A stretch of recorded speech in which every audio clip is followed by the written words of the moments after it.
আসসালামু আলাইকুম। আমার প্রিয় নবম এবং দশম শ্রেণীর শিক্ষার্থীবৃন্দ, তোমাদেরকে আজকের অনলাইন ক্লাসে স্বাগত জানাচ্ছি। তোমরা ইতিমধ্যে সবাই জানো আমরা চতুর্থ অধ্যায়টি পড়ছি, যেটির নাম হচ্ছে ঝুঁকি এবং অনিশ্চয়তা। এতদিন আমরা এই অধ্যায়টির থিওরিক্যাল অংশগুলো পড়েছি। আজকে আমরা এই অধ্যায়ের অঙ্কসমূহ করব। যারা দশম শ্রেণীর শিক্ষার্থী আছো, তোমরা অনেক আগেই এটা শেষ করেছো, তোমাদের জন্য এটা রিভিশন হচ্ছে। এবং নবম শ্রেণী মেয়েরা জেনে খুশি হবে এই চ্যাপ্টারটি অত্যন্ত সহজ অঙ্ক। এই কারণে দশম শ্রেণী তোমাদের সিনিয়র আপুরা এই চ্যাপ্টারটি খুবই পছন্দ করে। আশা করি তোমাদের কাছেও অঙ্কসমূহ সহজই লাগবে। তোমরা একটু খেয়াল করে শোনো, খুব সহজ অঙ্ক, সবাই বুঝতে পারবে। দেখো তো, ঝুঁকি এবং অনিশ্চয়তা পরিমাপের বিভিন্ন পদ্ধতি আছে। আমরা নবম দশম শ্রেণীতে যেই পদ্ধতিটার মাধ্যমে অঙ্ক করব সেই পদ্ধতির নাম হচ্ছে আদর্শ বিচ্যুতি। আদর্শ বিচ্যুতিটি পরিসংখ্যানিক পদ্ধতি। এই পদ্ধতি অনুযায়ী আমরা ঝুঁকি এবং অনিশ্চয়তা পরিমাপ করতে পারবো। এছাড়া আরও অন্যান্য পদ্ধতি আছে, যেগুলো তোমরা উপরের ক্লাসে যখন উঠবে তখন সেই পদ্ধতিগুলো সম্পর্কে জানতে পারবে। তো দেখো, আমরা একটু দেখে নিই যে আদর্শ বিচ্যুতি কী। আদর্শ বিচ্যুতি ব্যবহার করে অতীত অর্জিত আয়ের বিচ্যুতি থেকে যেমন ঝুঁকি পরিমাপ করা হয়, তেমনি ভবিষ্যতে প্রত্যাশিত আয়ের ঝুঁকিও পরিমাপ করা হয়। এটি পরিসংখ্যানিক পদ্ধতি। তোমাদের জ্ঞানমূলকে প্রায়ই আসে আদর্শ বিচ্যুতি কী। অনুধাবনে যদি আসে আদর্শ বিচ্যুতি বলতে কী বোঝো, তাহলে কিন্তু আমাদের আদর্শ বিচ্যুতি কাকে বলে এটা বলে এই সূত্রটা দিতে হবে। সূত্র দিয়ে দেন হচ্ছে আমাদেরকে সূত্রটা বুঝিয়ে দিতে হবে। দেখো, আদর্শ বিচ্যুতির একটা সূত্র আছে, √ সামিয়েশন। এই সাইনটা মানে হচ্ছে সামিয়েশন। এটা থাকলে আমরা যতগুলো বছরের আয়ের হার দেওয়া থাকবে সেগুলো থেকে আমরা গড় আয়ের হার বের করে তারপর প্রত্যেকটাকে যোগ করবো। এখানে অঙ্কগুলো 3 থেকে শুরু করে সর্বোচ্চ 10 বছর পর্যন্ত সাধারণত হয়। আর নিচে ভাগ n-1। n-1 প্রত্যেকে আমরা জানি n মানে হচ্ছে মেয়াদ বা বছর সংখ্যার, 1 হচ্ছে তোমার সূত্রেরই 1। তাহলে এই সূত্রটা ইউজ করে আমরা আদর্শ বিচ্যুতি পরিমাপ করতে পারবো। তো আদর্শ বিচ্যুতি পরিমাপের এই সূত্রটা ব্যবহারের তোমাদের সুবিধার্থে আমরা একটা ছকের মাধ্যমে তোমরা এটা করতে পারবে। তো ছকটা দেখো, আর কেউ যদি ছকটা অ্যাভয়েড করতে চাও, শুধুমাত্র সূত্র দিয়ে অঙ্কটা করো, এই সূত্র অনুযায়ী বসিয়েও সেই ক্ষেত্রে তোমার অঙ্ক অবশ্যই ঠিক হবে। তাহলে আমরা একটা বইয়ের উদাহরণ দেখি, যেটা তোমাদের বইয়ে দেওয়া আছে, পৃষ্ঠা 45 নম্বরে। দেখো, এখানে দেওয়া আছে যে একটি প্রকল্পের 2007 থেকে শুরু করে 2011 সাল পর্যন্ত এই 5 বছরের আয় দেওয়া আছে। আমরা এর আয় ঝুঁকি গণনা করব। প্রথমেই দেখো, এই যে দুটো ছক, বছর এবং আয়, এই দুটো হচ্ছে মূলত আমাদের প্রশ্ন, মানে আমাদের প্রশ্নে আয়ের হারগুলো দেওয়া থাকবে।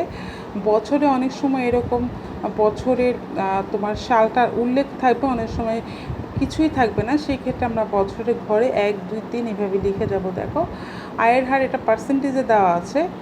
এই চ্যাপ্টারের অঙ্কের উত্তরগুলো আমাদেরকে পার্সেন্টেজে বের করতে হবে। 2007 সালে আয়ের হার দেওয়া আছে 20%, 2008 সালে 5, 2009 সালে -5%, 2010 সালে 15% এবং 2011 সালে হচ্ছে তোমার 30%। এই তোমাদের হচ্ছে তোমার বিগত 7টা বছরের আয়ের হার দেওয়া আছে।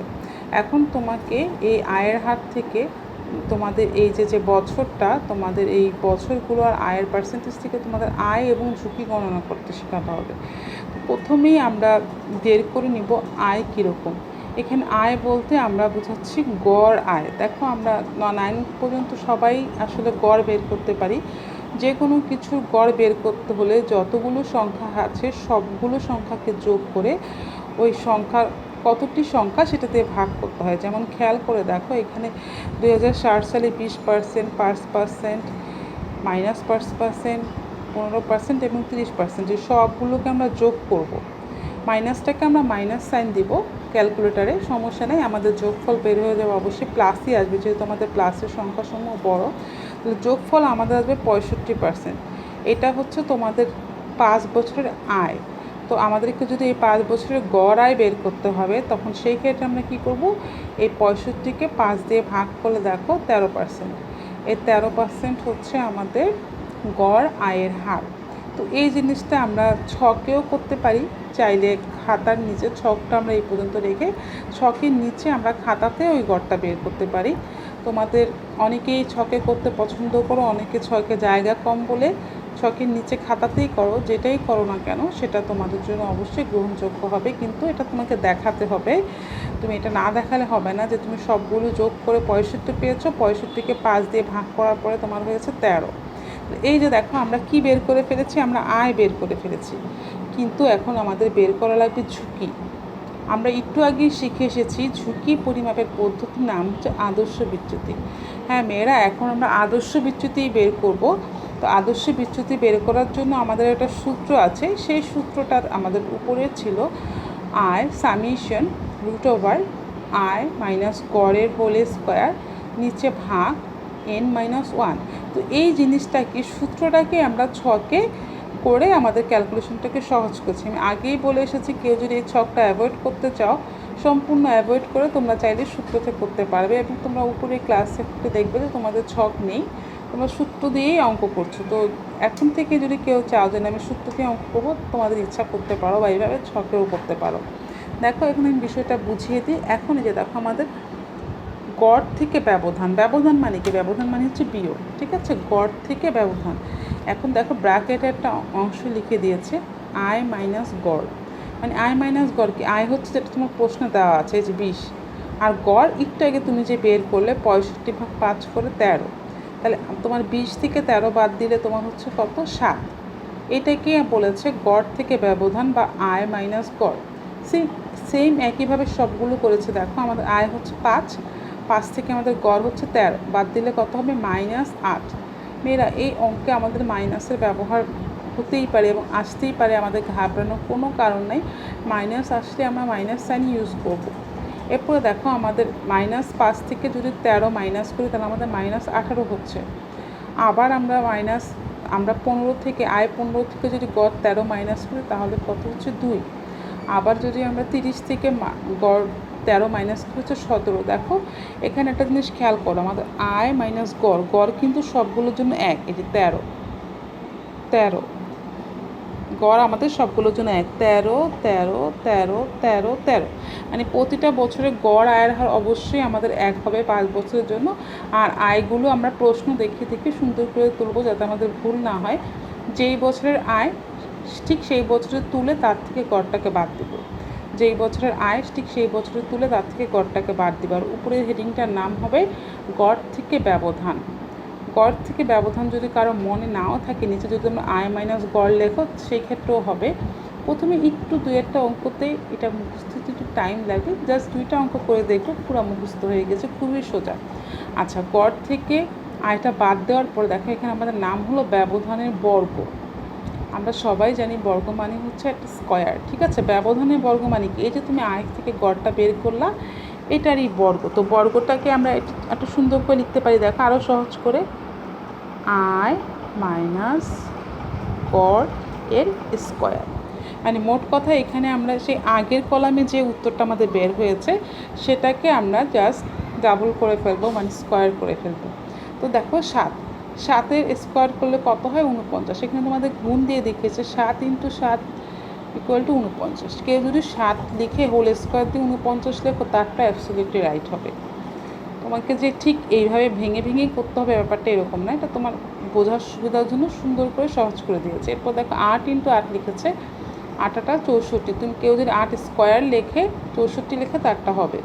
তারপর 18 × 18 হয়েছে 300 তোমার 24। এরপর দেখো 2 × 2 হচ্ছে তোমার 4, আর 17 × 17 হচ্ছে তোমার 289। মেয়ের একটা জিনিস খেয়াল করেছো, তোমাদের এইখানে -8 বের হয়েছিল আর -18 বের করেছিলাম, কিন্তু এখানে আমরা মাইনাস না লিখে 8 এবং 18 দুটাতেই প্লাসে লিখেছি। তোমরা যদি মাইনাসে লিখেও ক্যালকুলেশন করো, অবশ্যই তোমাদের উত্তরটা কত হবে? প্লাসে হবে, কারণ আমরা প্রত্যেকেই জানি মাইনাসকে যখন আমরা স্কোয়ার করি সেটা কী হয়ে যায়? প্লাস হয়ে যায়, ঠিক আছে? তো এই দেখো আমরা সবগুলোকে স্কোয়ার করেছি বা বর্গ করেছি, করার পরে এই সবগুলো স্কোয়ার আর বর্গ করে যোগ করেছি, কত কী হবে? 49, 64, 324, 4 আর 289, সবগুলোকে যোগ করে আমরা পেয়েছি 730। এটার এই যোগফলটার নাম দিয়েছি আমরা ব্যবধানের বর্গের যোগফল। এই যে আমাদের ব্যবধানের বর্গ, এগুলো সবগুলো যোগ করে আমরা কত পেয়েছি? 730।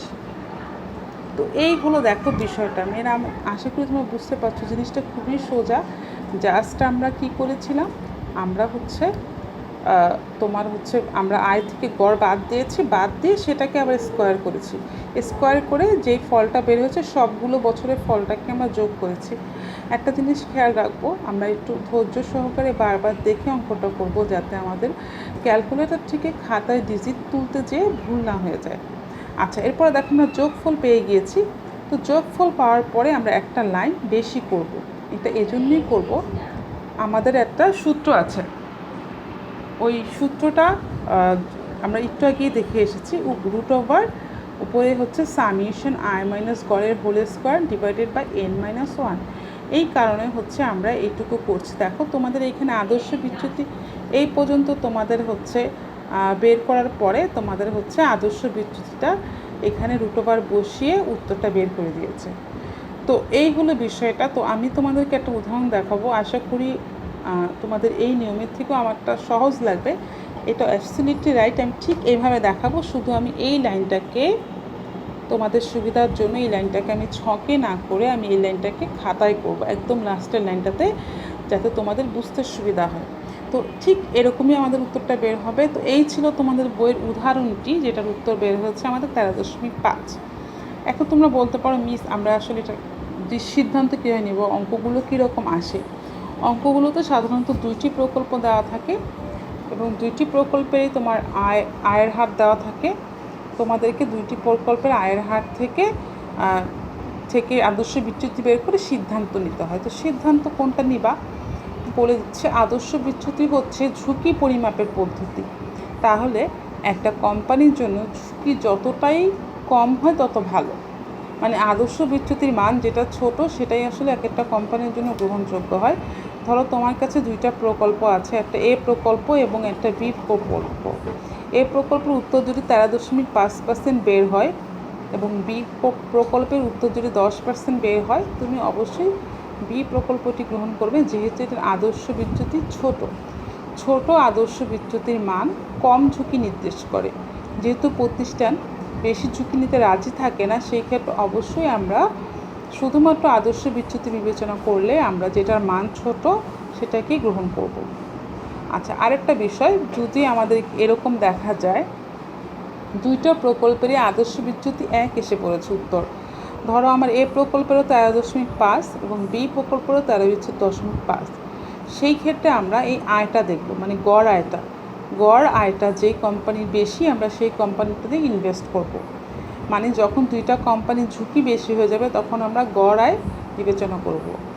এই হলো বিষয়টা। তো যখন আমরা আরও অঙ্ক করব তখন সিদ্ধান্তগুলো আরও সহজ হবে এবং অঙ্কগুলো আরও সহজ লাগবে। দেখো এখানে সিদ্ধান্ত নীতিটা দিয়ে দিয়েছে যে সাধারণত আদর্শ বিচ্যুতির বড় মান অধিক ঝুঁকি এবং আদর্শ বিচ্যুতির ছোট মান কম ঝুঁকি নির্দেশ করে, আর সমান আয়ে কম ঝুঁকি বেশি গ্রহণযোগ্য এবং সমান ঝুঁকিতে অধিক লাভ বেশি গ্রহণযোগ্য। যে জিনিসটা আমি তোমাদেরকে বলে দিলাম যে দুইটা প্রকল্পের ঝুঁকি যদি সেম হয় সেই ক্ষেত্রে আমার যেটার আয় বেশি আমি সেটা নেব।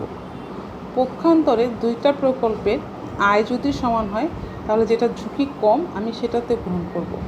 আর ঝুঁকি পরিমাপের পদ্ধতির নামই হচ্ছে কি আদর্শ বিচ্যুতি, যেটা একটা পরিসংখ্যানিক পদ্ধতি। তো এই হলো তোমাদের পুরো বিষয়টা, দেখো যেটা দিয়ে আমরা আদর্শ বিচ্যুতি বের করলাম। তো এই হলো আমাদের অঙ্কটা। তো আমি তোমাদের সুবিধার্থে আজকে আমি আর নতুন অঙ্ক করছি না, যেটা একটা কাজ আমি এটা অবশ্যই তোমাদের করে দেবো, কিন্তু এই অঙ্কটাকে আমি একটু আবার বুঝিয়ে দিচ্ছি, বিশেষ করে নবম শ্রেণী মেয়েদের জন্য, কারণ দশম শ্রেণী মেয়েদের জন্য এটা আসলে আর বোঝানোর কিছুই নেই। আবারও বলছি, দেখো কারণ তোমাদের বার্ষিকের সিলেবাসের অংশ, আমরা যেহেতু বার্ষিকের পড়া পড়ছি একটু ভালো করে বুঝে নাও। আমাদের পরীক্ষাতে এরকম কতগুলো বছর অথবা বছর না দিয়ে শুধুমাত্র এরকম কতগুলো আয়ের হার দেওয়া থাকতে পারে। সেই ক্ষেত্রে বছরের ঘরটাতে আমরা 1, 2, 3, 4 করে এরকম সিরিয়ালি রেখে যাব। দেখো এখানে এই অঙ্কে আমাদের কতগুলো আয়ের হার দিয়েছে। 2007 সালের জন্য দিয়েছে 20%, 2008 সালে দিয়েছে 5%, 2009 সালে -5%, 2010 সালে 15%, 2011 সালে 30%। এইটুকু হচ্ছে আমাদের প্রশ্ন, ঠিক আছে। এখন আমাদেরকে বলেছে যে এই যে বিগত বছর আয় দেওয়া আছে তার থেকে আয় এবং ঝুঁকি গণনা করতে। তো আমাদেরকে প্রথমেই কী করতে হবে, দুইটা মানে হচ্ছে এরকম প্রশ্ন দেখলে আমাদেরকে মোট 4টা কলামের একটা ছক করে ফেলতে হবে। তো সেই ক্ষেত্রে আমরা ছকের উপরের হেডিং দেবো পরবর্তী থেকে গড় থেকে ব্যবধান বা আয় মাইনাস গড়, আর ব্যবধানের বর্গ বা আয় মাইনাস গড়ের স্কোয়ার। তো আমরা এটা করার পরে আমাদের পরবর্তী কাজ হবে আমাদের প্রশ্নে যে আয়ের হারগুলো দেওয়া থাকবে সেগুলোকে আমরা সবগুলো যোগ করব। যোগ করার পরে আমার যেই কয়টা সংখ্যা 1 2 3 4 5, আমি যেই কটা সংখ্যা যদি আমার 6 হতো গণে 6টা সংখ্যা বা 6টা বছর দিয়ে আমি কী করতাম, ভাগ দিতাম। ভাগ দেওয়ার পরে আমার যেই ভাগফলটা বের হবে ওটার নামই হচ্ছে আমার এই গড় আয়। ঠিক আছে, এইটাই হচ্ছে আমার এই যে গড়।